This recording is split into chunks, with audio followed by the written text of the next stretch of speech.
Welcome, everyone, to another episode of the HR and Payroll 2.0 podcast. I'm Pete Tiliakis, and as always, I'm joined by the legendary Julie Fernandez. Welcome, Julie. Thanks, Pete. Today it's me bringing one of my favorite people ever as our guest. I want to introduce everyone to Sue Danino. Sue, welcome. Thank you. Thanks for having me today. Yeah, and just as background, Sue and I met actually through a former employer, ISG, where we were both doing our consulting client-side advisory gigs, right? And I was firmly in the HR practice, and Sue was firmly in the finance and rest of BPO side of the house, right?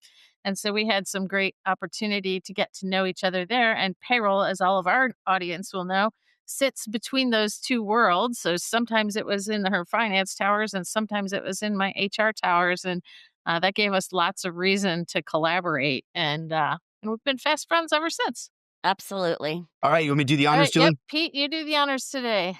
All right, Sue. So look, we ask every guest that comes to HR and Payroll 2.0, how did you get into the finance world and why on earth have you stuck around so long?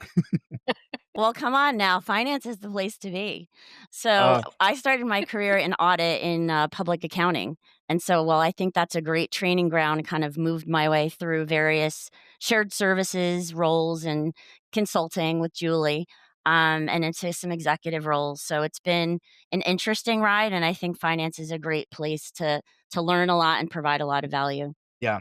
absolutely. And super And I important, obviously. And Pete, it's fair to say, like, we have been talking for quite some time about making sure that we're bringing kind of the finance lens into our conversations on payroll. And I think, besides fintechs and some other, different things we've done, I think Sue's going to be our first, right? I think so. So you might be our first CFO lens here. And I'm excited about that because to your point, I've lived my career like that where payroll was such a bridge, one foot in HR, one foot in finance. And that controllership element of this is so key. So yeah, I've got a lot of questions too about where things are headed. Awesome. Well, I'm super Yeah. excited. Let's do it.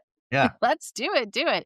All right. So, part of this world that Sue and I grew up in involves, me being exposed to and having as clients a lot of CHROs and VPs of operations on the HR side and Sue on the finance side. But Sue, I thought it might be good, just since you are our first CFO finance lens, just talk a little bit about the taxonomy in finance. Most of our listeners will know HR taxonomy, so they'll understand recruiting, onboarding, all the different pieces that fall under HR, and payroll we count as one of them. But how does finance taxonomy work, and where does payroll fit? So finance has kind of the typical things that folks are most commonly aware of are like bookkeeping, general ledger, adjustments, reporting, financial statements. But it also includes all the transactional sides. So paying your bills, accounts payable, receiving money, accounts receivable, setting up billing, things like that. Um, and then payroll is also very transactional. And so in my life, I've always had payroll reporting to me in finance. So if you were to ask me how frequently do I see it? 100% of my career has always been reporting to finance.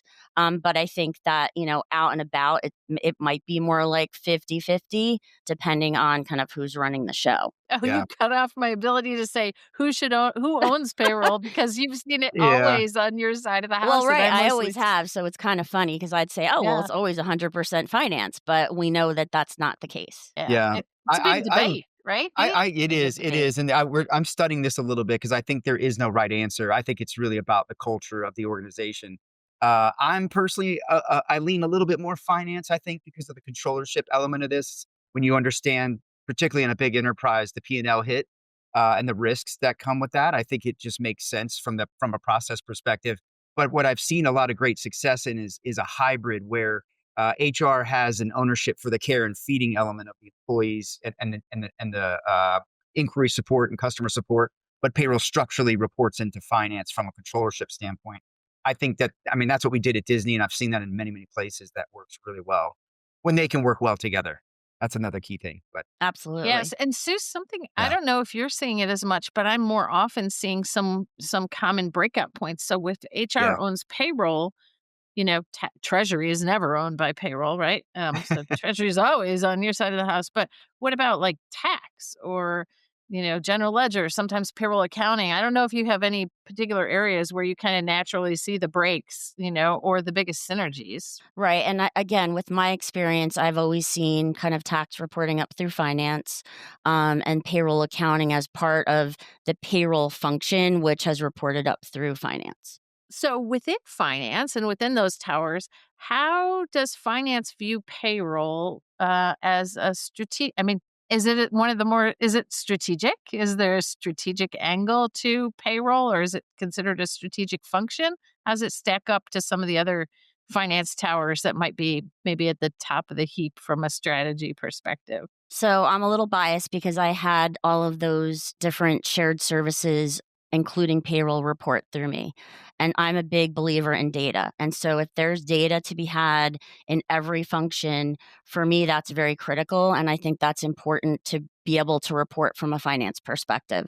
And so when you're talking about strategy, there's a heck of a lot of strategy that you can, leverage payroll data for in terms of cost efficiency and looking at how you're effectively handling an employee and creating like that ultimate employee experience, which again, Pete, back to your comment, like we need to arm in arm kind of with HR to be able to provide that.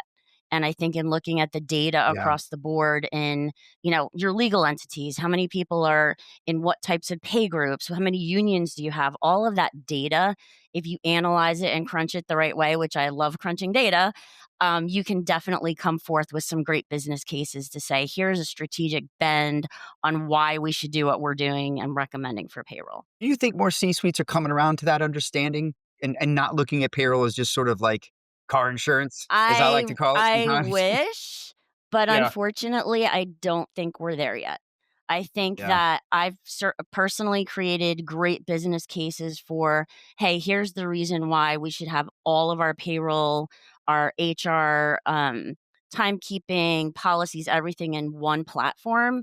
But because the C-suite has this kind of mentality of, "Hey, if it ain't Mhm. broke, we're not gonna fix it," and where everybody's getting paid timely and Yep, accurately, not yep. really appreciating what's happening in the background. There's a lot of things that Yeah. have to happen, right, Julie, to tie it all together and Amen. make it happen, and all those kinda crazy nights where, yes, you are up till 1 in the morning 'cause you had a blip, nobody knows about that because we're just Yeah. making it happen. Yep, So yep. Julie, I've been on the end of a lot of those deals where that was the result of a paralyzed buyer is these especially enterprise would say, "Ah, it's just too risky. It's just, it works. Why? Let's just throw some money Yeah. on more heads." And then a no decision happens. oh, I could tell you stories on that one. Yeah. It's great. It's frustrating. It's It's frustrating very because it's like frustrating. they get right at the edge of the answer, and then they get scared of the answer, and Yeah. then they go down the same path again for a few more years. And now, obviously, cloud started in my career, cloud started to force that. But now I think it's more compliance and failure and potential failures that are starting to force that, which is problematic in and of Oh, itself. for sure. Yeah, and truthfully, I'm sure Sue and I have some of the same and some very different stories Yeah. as well. But that's what that leads to things like these very large global organizations you would think would be at the forefront having 50-year-old, legacy technologies or, Yeah. Or 50 other just technologies. or crazy things like we're going to stand up a workday or some SaaS solution, right? SAP, success factors, but they keep the legacy payroll running behind the scenes and Right. that's what's crunching the payroll. And it's like, Yeah. how the hell are you doing this? Time gets that too. Workforce management gets that Yeah, treatment too yeah. sometimes. They let that lag and then, and that's the hard part, the heavy lift for payroll, and then wonder why they're still struggling because payroll and time are still lagging behind the rest of the infrastructure. It just doesn't make any sense when that's the stuff that's really gonna get them in trouble. That's right. I kind of feel like one of the biggest opportunities for payroll to shine as a strategic function is in merger and acquisition or divestiture Oh, scenarios. And I know, Sue, have had a lot of experience with some of those. Anything anecdotally about, how those situations can give you maybe an opportunity to elevate or when they're brought in and how they're used in those big corporate decisions? Absolutely. So, most recently, the company that I was involved with, we did a lot of acquisitions. And so, where I feel we did a really good job is that we had payroll on that acquisition team right in the forefront, being part of, how are we going to bring the employees in? How are we going to get them paid day one?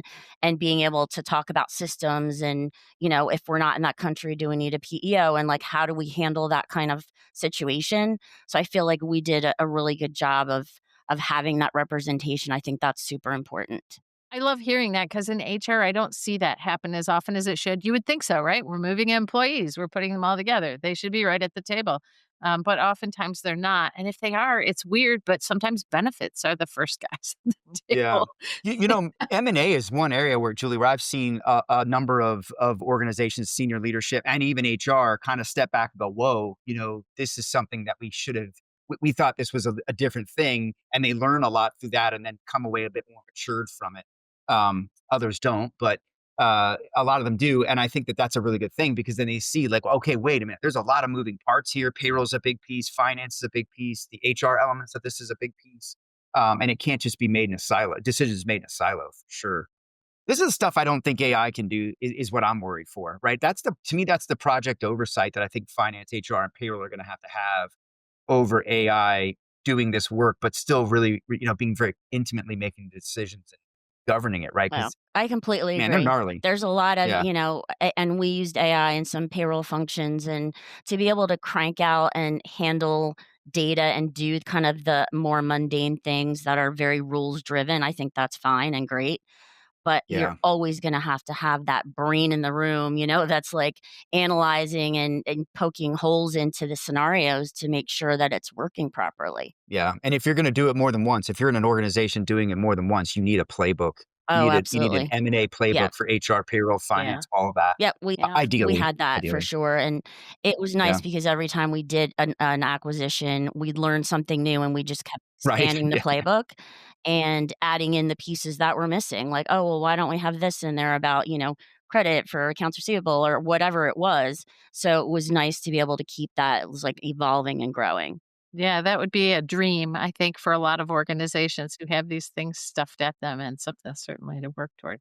Okay, so I thought, Sue, we might try like payroll through the finance looking glass and just throw out a couple of different areas and see, like how you coming from the finance and the CFO function view some of these different components because I think in many instances it's a little bit different than either the priority or the emphasis or the point of view that HR would have on them. You can't even think about payroll and finance without thinking about risk and compliance. So, what sort of lens would you throw on from a finance perspective? Other you have audit, you have everything under your umbrella, right? I think people look to finance for those things. So how does that fit? Absolutely. So I think one of the key things and this is part of the strategic lens as well is looking at your compliance as it relates to, your local, your state, your federal, your country requirements. Also from a legal perspective, looking at legal entities, consolidation, filings, all of that kind of stuff, the tax components.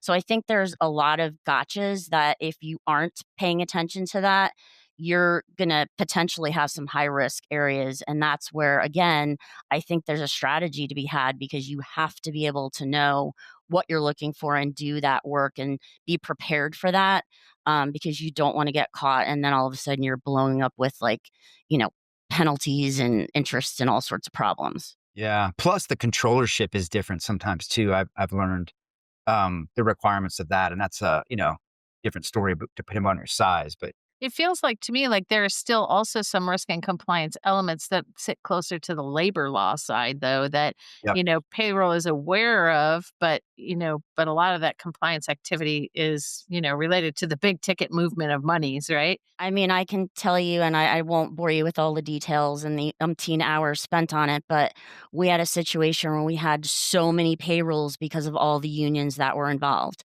And if a Yep. payroll is not written properly, and you're paying out, times two, and it was supposed to be times three, you've got exposure on your hands. And there was a lot of long hours spent really trying to make sure that the rules were set properly.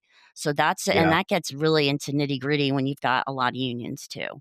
Yeah, and good word. If anybody could ever get ahead of the union things that get decided in contracting to just take a little bit of ridiculousness out of them, we Yeah. would be just all the better for it. But it Yeah. doesn't Yeah. seem like that's even But possible. I think that's another opportunity when we're talking about relationships. So finance and HR arm in arm, but also legal. Because the legal, the HR contract legal person is the one going and having those discussions. So Yeah. having kind of that routine cadence of, all right, what's working, what's not, when is the contract going to bid, when do we need to give you our feedback because there's certain things that aren't working.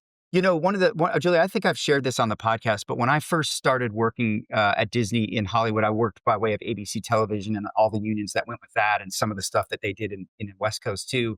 And I was really fortunate that the payroll leader that I was replacing there that was retiring, she was 30 plus years in, emphasized with me how important, just coming off of what you said there, Sue, about collaboration, it's very important for payroll, especially labor relations, even HR, to have, I think HR normally behind labor relations, to have a good relationship with the union leadership.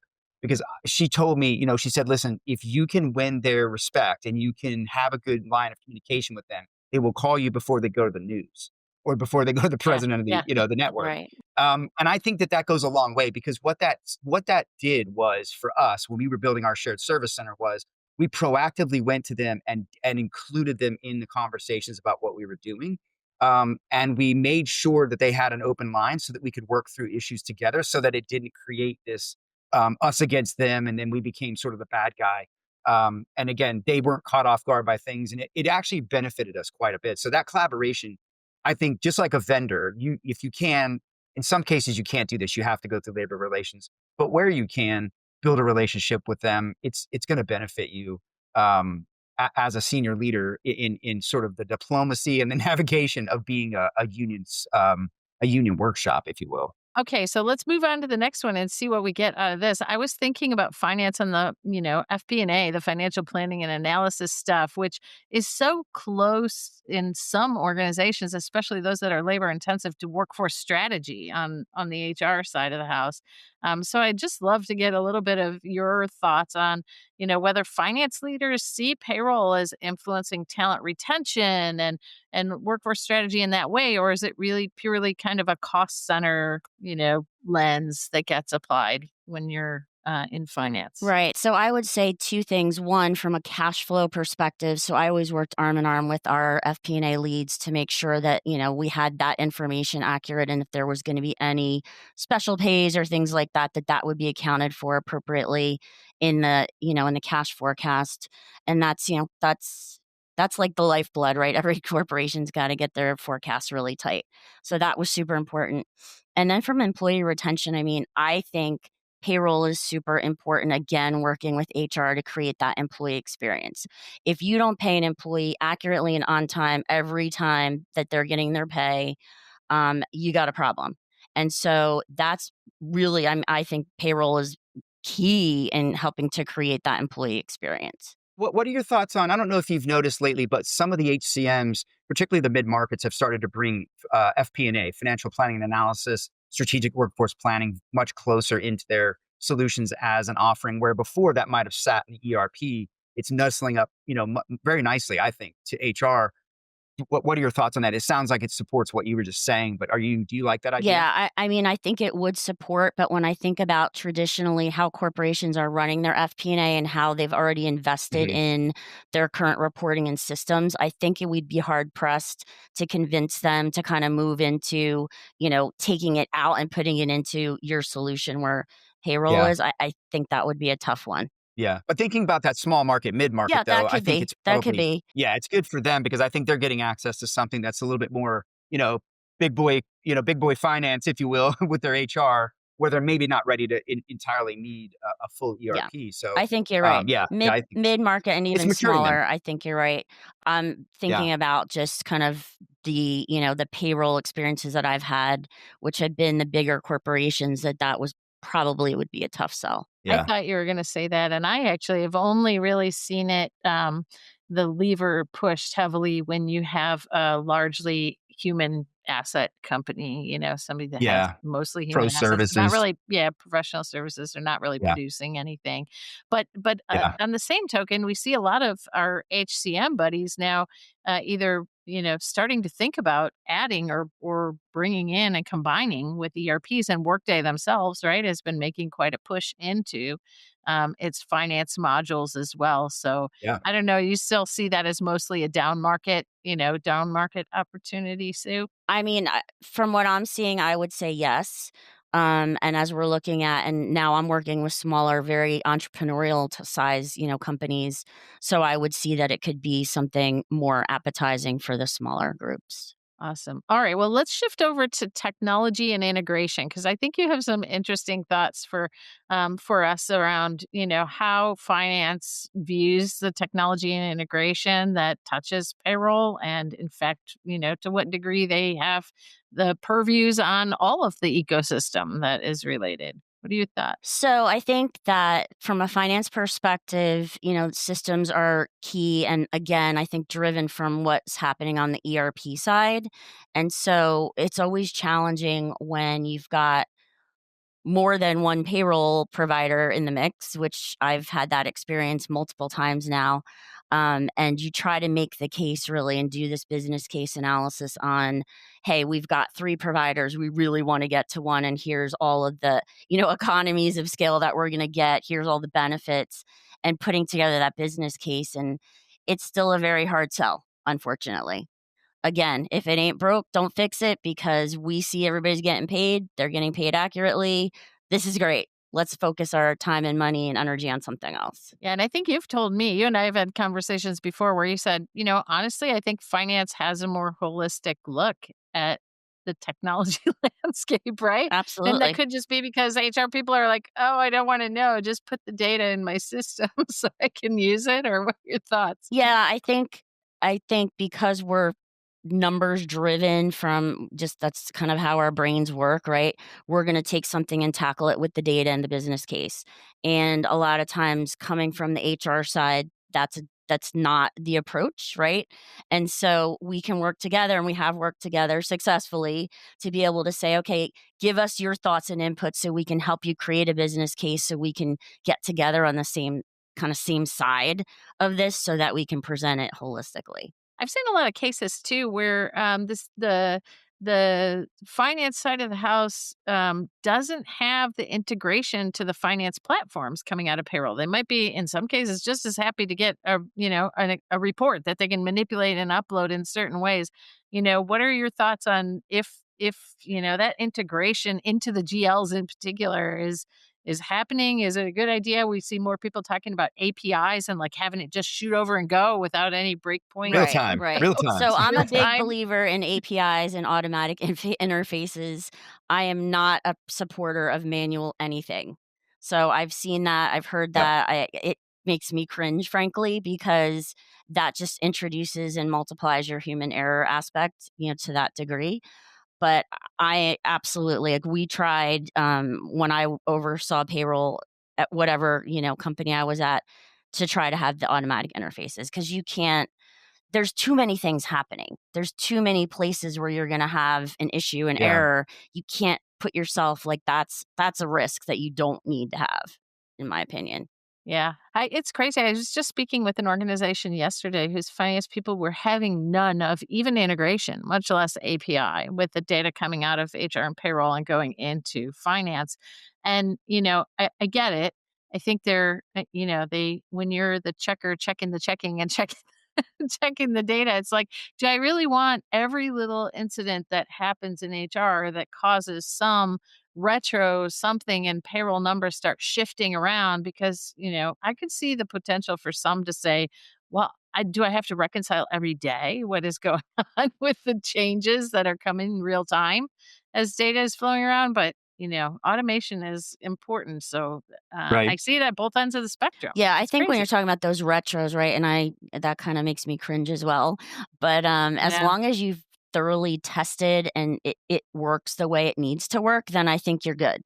If you've Yeah. got issues where it's not working properly, I could see where you might have to step in and do something, there to retest manually or what have you. But I just the human, element to me is just unfortunately it's a risk. It is. It is for sure. Let's not leave the systems and integration, technology and integration section without just asking you what you're seeing happening with automation and AI. AI is getting a lot of buzz, but finance has had RPA forever, right? Right. So Yeah. robotic process automation. So it's interesting. I think that, and I sat through a class, CPA class, maybe 2 years ago, and the lady that was teaching it said, it's like it's like when the microwave came out, right? Like, everybody was like, "Oh my gosh, I'm not using the microwave. Oh my gosh, I can't do it." And you started to, like, try to use it, and then you got yourself going.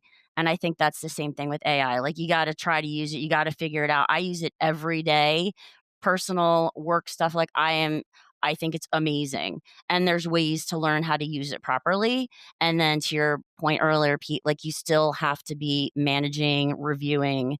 I think there's absolutely a huge role for it.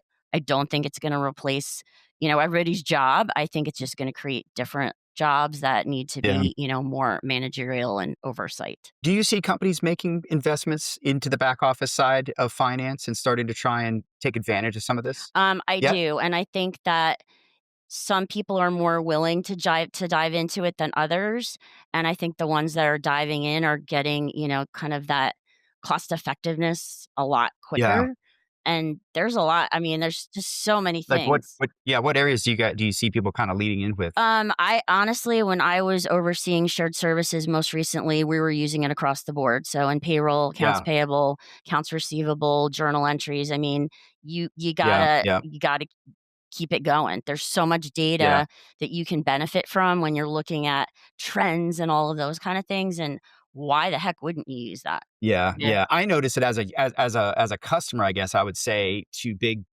tech firms or big enterprise, in their AP. I notice the automation, happening there as well. So you're right. I think they are kind of picking off those Hey, a lot traditionally heavy lift use cases. lot better scale too. I mean, finance has always had the Yeah, advantage of very scale and rules just based, right? multiple transactions where HR has so much wild, wacky, crazy Yeah. stuff going they Well, can't. it's quite black and white, I feel like, in finance, whereas in HR, it's a little gray. You know what I mean? It Yeah, just for depends on black what we're and talking white about. rules Yeah. based is absolutely like the best. It used to be Yeah. that's what we looked at for, outsourcing. Now it's kind of like let's look at that for creating the automation. Yeah. I'm curious what the management audit element of that's gonna look like in the future too, though. Like, just there's so many little things I can think of that they're gonna have to contend with. In terms of doing that Documentation doing the audits, you mean? during audits, yeah, Yeah. coming in through audits and kinda saying, "Hey, there was AI here," or "Was this a human?" Like, I don't know, there's just so many things. We could probably do a whole episode just on Yeah, that'd be that. cool. Yeah. That's gonna be really interesting.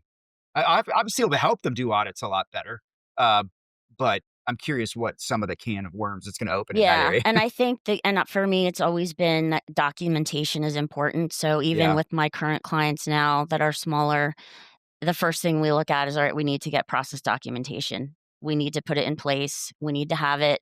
And those are, going to help the auditors certainly when you're looking at the interfaces for AI and such. One of the other things I think that I've noticed, Sue, that we're talking about just like at scale now. I mean, it has been really gone crazy in the last 24 months. Is embedded finance and embedded payments. Again, that sort of integrated ability to have, those things on demand throughout the business and in the flow of business. Are you seeing companies lean into that as well? Because definitely the products are coming to market and all of the solutions are just rushing to hit that. Yeah, so when I was still in corporate America, were not yet leaning into that, and now I'm in a smaller kind of more in the entrepreneurial world, so we're Yeah. not really there for them Yeah, at all. definitely not. Yeah, yeah, No. yeah. Yeah, it's interesting. It's gonna be interesting to see because with the digital money movement, I mean, I just feel like all of it's gonna be very on demand, and very, very rapid. It's pretty cool. How about we just take a moment? You started to allude to it earlier, Sue, on globalization, right? So I know you've been involved, as have I, in a number of, the business case. What do you have to do to try to move the needle on consolidating just the number of different providers, the number of different ways that we're doing payroll and the related activities, treasury, Yeah. and all the parts of our end to end process? Yeah, not to Yeah, mention it feels like everybody's doing it, whether they're 10 people or, yeah, 10,000 people. It's almost like a game for everyone to play now. Well, and I think again, it's going to go back to systems. So to be able to look at what functionality is available, and especially in country. So Julie, you and I know that we spent a lot of time going back and forth on, what providers could provide the best payroll experience within a country. And unfortunately, we never found one at the time that could like do it all in every country. So then we end up with like a piece together model where you've got various service providers. So, I mean, I think the globalization view would be like whoever can get to that ability to service all of the countries and have, the one-stop shop, that's ideally where you want to go to for utopia for payroll, right? And we couldn't get there. I don't know if anybody's getting there yet, but I know there's been a lot of changes in the landscape, within the industry. But to me, it would be one provider where you can have like one set of rules.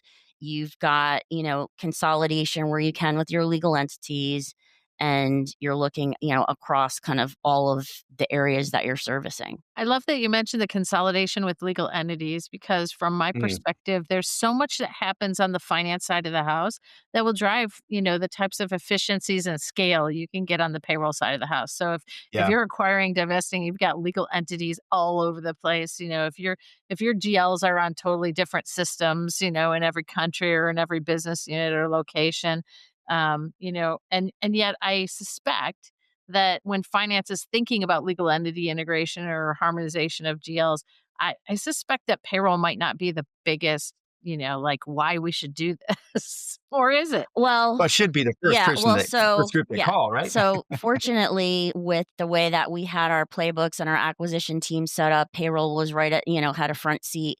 And so we worked really closely with legal. And so that was part of consideration in terms of how we're going to get people paid day one. What system were they going to move to? What were the pay, was the pay frequency going to look like? All of that kind of stuff. So I think that was actually something we probably did pretty well. What if payroll reported to legal, Julie? Yeah. Wonder what that would do. Oh, I've seen that. Wonder what that would do for their stature maybe. I mean, really, you think about it, man. I mean, we talk I do about, see it. yeah, what they're doing in Australia. They're credentialing them on par with lawyers and CPAs now. So Interesting. very Mid-market compliance. mid-market clients too as well. I have often seen the chief legal officer own payroll and HR for that Oh, matter. wow. It's Yeah, because of all the labor laws and, totally. all the benefits stuff that's in there. Yeah, I can't say I've seen it, heavily upmarket, but unless you yeah. lost a position and it's Yeah, gotta yeah, go yeah, yeah. somewhere for a But I while. mean, Yeah, I think that it's so closely tied. yeah, and I think that goes back to the relationship point, right? First of all, relationships are key no matter what we're talking about, right? But Right. when you talk Especially about now. HR, payroll, legal, you know, finance, Finance. it's just all Right, you right. have to be arm in arm. You have to be. Yeah. Yeah. All right. Well, that gives me pause for like the last question. Then I do want to shift a little bit and talk about, down market, and you're working on the other end of the spectrum now. But before we go there, just share with us a little bit your thoughts on CFO and CHRO collaboration, or just finance and HR collaboration. It feels like when those conversations come up, there's a natural animosity, about payroll residing in one versus the other, or clash, or, priorities that aren't quite aligned. And yet, as you've said a couple of times already today, like ideally that partnership, they need to go hand in hand. Yeah. How often do you see that? Yeah. You had that in one of your corporate environments, but I know you've seen, 100 times more. Yes. So unfortunately, sometimes there's that static, as we know. And I think my role, whether I was in consulting or finance leader, was always let's figure this out and get together and figure out what it looks like for both of us to be able to have that strategic element. What can we do together to make the employee experience the best? So I think it's working together, and I'm always going to say it's relationships, and you got to develop those, and that's one of my main tenants. So I think that has to be everybody else's too. Yeah. Yeah. There's gotta be a lot of diplomacy in leading these processes, at least in my experience. You gotta be able to reach across the, the other side of the business and work with people. And it's, yeah, it's definitely a skill. Yeah, for sure. I think, for those who are payroll leaders and aspiring to seat at the table type of stuff, you've heard numerous folks and guests talk about data, and data is your secret weapon to be able to open conversations and have perspective that folks are really interested in, and relationships, for For sure. sure. All right. So, Sue, I know that you've kind of, and you've alluded to already, that you've kind of moved down to the other end of the market, from the super big of the bigs to the smaller down market. And I'd love to hear a little bit more about that. I've actually seen other HR leaders. And I don't know if it's, a time of life thing or just a different new challenge where it feels like you're growing and growing and trying to handle the biggest of the big and the most global of the global. And then at a certain point in time, all of these, incredible large company leaders are moving into smaller market scenarios and bringing those same concepts down market. Tell us a little bit about what you're doing now and like how that impacts, your whole lens. Okay. So I joined a group called Focus CFO. We have about 190 CFOs across the US, and we do part time or fractional CFO work. So generally, like the client size would be maybe 5 million to 100 million, generally more entrepreneurial. And what we do is we go in and we support strategy, right? So a lot of these folks are not in a position to hire a full time CFO. That cost would not be, absorbable for them. So 1 day a week, half day a week, go in and be able to support and help them sort out like what do the systems look like? What do your financials look like? Is everything accurate? Do we have metrics? Do we have reporting? What do you want to do with your business? Do you want to sell it? Do you want to exit? Do you want to hand it on as a legacy to your family? So all of the strategy parts, which is really kind of cool and fun. And it allows for I think some of us that are more seasoned, we've had a lot of experience across the board, be able to boil it down and provide great advice to these entrepreneurs that are maybe just, you know, they're very well versed in their industry, but they're not necessarily somebody that's run payroll, that understands finances, that runs, how to set up a chart of accounts and run the financials and things like that. So that's what we do. And it's been really interesting for me because in the beginning I was like, wow, I have all this kind of up here stuff, right? And that's what you and I talked about, Julia. Like, how do you boil it down? And there's just so many things that we've done in our careers that you can take that and pinpoint and really insert it into the day to day for these entrepreneurs. I'll give you an example. So we're looking at, okay, we need to hire a part time bookkeeper. Okay, we're going to put the bookkeeper on QuickBooks. Well, the owner is on QuickBooks and owns all the functionality of QuickBooks. Well, we need to make sure that that part-time bookkeeper can't go in and create a vendor and pay themselves, right? So it's that segregation of duties and risk and all those things that we automatically think about because that's what we've built, Yeah. controls around. But the owner might not be thinking about that necessarily or how to Right. do You're it. maturing them in a lot of ways. Yeah, so there's a lot of Yeah. cool things like that where you can say like, "Oh, I used to do all this contract work." Well, we need to do a contract for a new system that we're looking at. Well, we've got to ask all these questions and we've got to look at the data and all the security and all those things again that we've done at like big, high, multi-million dollar levels, we can absolutely boil it down. And it's pretty cool. Yeah. That is awesome. I love the creator economy for this, just the ability for people to go and take their skills and apply them in different ways and with a lot of flexibility. So congratulations. Thank you. Yeah. Having my own business for a while, I just even doing payroll for yourself at the point in time at which you're beyond your own little self in an organization, and Absolutely. you're starting to grow and have other people that need to get paid is such a shock, shock to It's a the system. responsibility. Yeah. Yeah, it is. Yeah. It is for sure. Awesome. All right, Very Pete, cool. what else, what other things haven't I asked that, Well, have okay. been burning on your mind? Because I I know want you to, have some. I got one. I got one to close this out. Sue, I want to ask you a yes, no, maybe question. Okay. It's an easy one. Oh, no. And I guess you could say maybe at a certain level, whatever, put it through whatever lens you want, but payroll in the C-suite, yes, no, maybe, Maybe. maybe. At the right size, at the right what do you think? I think it's at the right size At company, the makes right sense. size company, I think in this, in the larger Yeah, corporations, that's not gonna happen, obviously, but I think that there could be the right seat kind of mid to smaller. yeah, interesting. Yeah, I think we're seeing again, Australia is a great example. They're lobbying for this, as a dotted line to the C-suite to be able to have a separation of control over payroll so that they can be, a bit autonomous in the business and not for fraud purposes. Right. And so, yeah, I think it's interesting. So we'll see. We'll see. Look, I don't care. I don't know that it has to be there personally. I don't even know that you have to necessarily call them. It's the chief payroll officer. Just call them. Just call them at the right time. Just call them ahead of time. Respect their insights. Get their perspective because, to your point, the M&A, the large scale org redesigns. Look right now, Julie. Have you seen the angst right now over the Amazon Whole Foods integration? 100,000 people. I thought that was already done a while Yeah. back, but I get the whole culture pushback. I understand where there's some concern, but that's a lot of work on payroll and HR too, by the way. Large scale org redesigns are painful. And I think that when you can execute them properly, and that's where payroll and HR need to be sitting there talking through what that means to the business and how do we make it successful. I think it's so important. So I think it's just about, bringing them in at the right time. Hey, I have a fun one. So Yeah. I was on a call the other day with I don't even remember who, but we were talking about the imminent end to the government shutdown, right? And it Yeah. was probably on a Wednesday.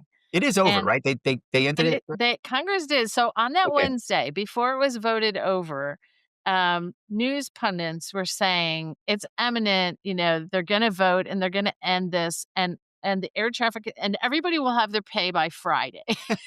As a Right. payroll person, I was Payroll thinking, people are freaking out. Yeah. "What? They're in the background going, no, no, no, no, no, no. What are you smoking Maybe that next Wow. Friday. says you can pass this on Thursday and the very next Uh, day, everybody's gonna get paid and back paid right. and good to But go." Sure. honestly, like, Yeah. that's so classic, right? That's It is. classic because there's Cart not the, before the like, horse. full appreciation of all of what has to happen behind the scenes Yeah. to make it happen. Crazy. Yeah, It's crazy. that's It made me great. laugh. That's a That's good a great one. example. That's a great example. Wow. All right. Well, listen, why don't we wrap this up, Sue, with just asking you, where can folks get a hold of you? So I am available on LinkedIn. My email is s.danino@focuscfo.com. And I, be happy to chat with anybody about anything, payroll or otherwise, CFO, fractional services, whatever it is. Always happy to have a chat, especially with my good friend Julie here. Well, thank you Awesome. so much, Sue. We really appreciate you joining Of us. course, and great Yeah. to meet you, Pete. And we'll look forward to more things together. Pete'll have show notes, of course, with all the contact details in them. And we'll see Yeah. you then again next time, everyone. Yeah. Awesome. Take care. Thank you.